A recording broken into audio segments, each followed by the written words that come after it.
श्री गणेशाय नमः। वक्रतुंड महाकाय सूर्यकोटि समप्रभ निर्विघ्नं कुरु मे देवं सर्वकार्येषु सर्वदा। अब हम गणेश जी का नाम लेकर शिव पुराण प्रारंभ करते हैं। ओम नमः शिवाय, ओम नमः शिवाय, ओम नमः शिवाय। भोले बाबा को, शंकर भगवान को कोटि कोटि प्रणाम। शिव पुराण में श्री रुद्र संहिता के चतुर्थ खंड में तीसरा अध्याय प्रारंभ करते हैं। स्वामी कार्तिकेय जी और विश्वामित्र।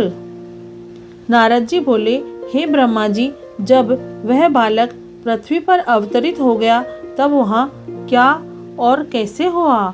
तब नारद जी का प्रश्न सुनकर ब्रह्मा जी बोले, हे नारद, जब गंगा जी द्वारा उस तेजस्वी बालक को लहरों द्वारा बहाकर सरकंडे के वन के पास छोड़ दिया गया तब वहाँ मुनि विश्वामित्र पधारे। उस बालक का देदीप्यमान मुख देखकर विश्वामित्र दंग रह गए।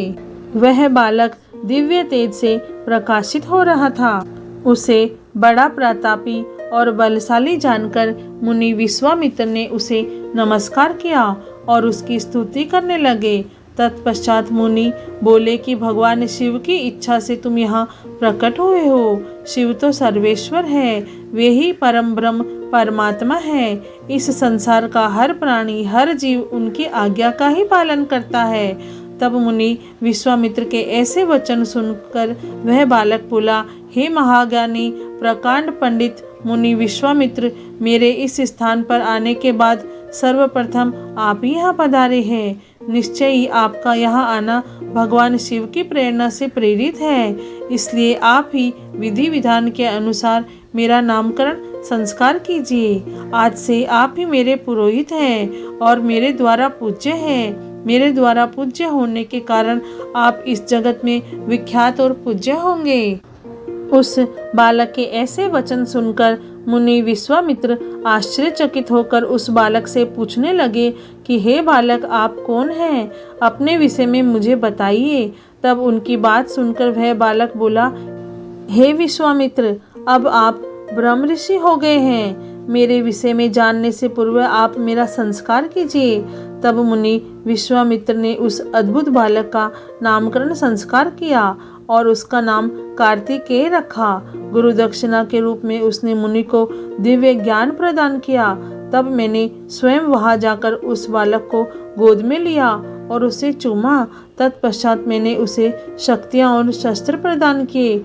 उन अद्भुत शक्तियों को प्राप्त कर वह बालक बहुत प्रसन्न हुआ और तुरंत ही पहाड़ पर चढ़ गया।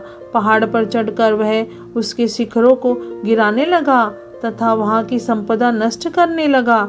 यह देखकर उस स्थान पर निवास करने वाले राक्षस उस बालक को मारने के लिए दौड़े। उन भयंकर राक्षसों से बिना भयभीत हुए उसने उन सबको भगा दिया। उनके भयंकर युद्ध से पूरा त्रिलोक कांपने लगा। त्रिलोक को भयभीत होता देखकर सब देवता वहां पहुंचे।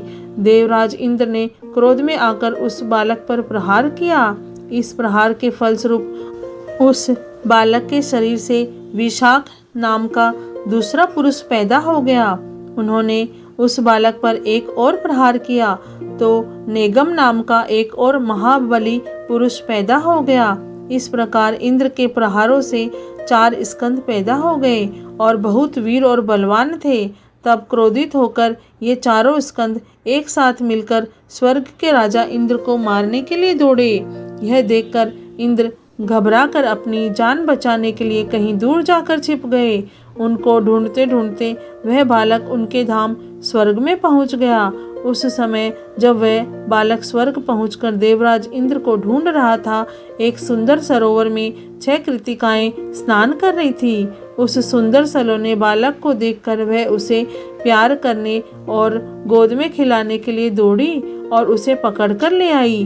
तब उन कृतिकाओं ने उस नन्हे बालक को बहुत प्यार किया और तब वे आपस में उसे दूध पिलाने के लिए लड़ने लगी। तब उस बालक ने 6 मुख धारण करके सब माताओं का स्तनपान किया।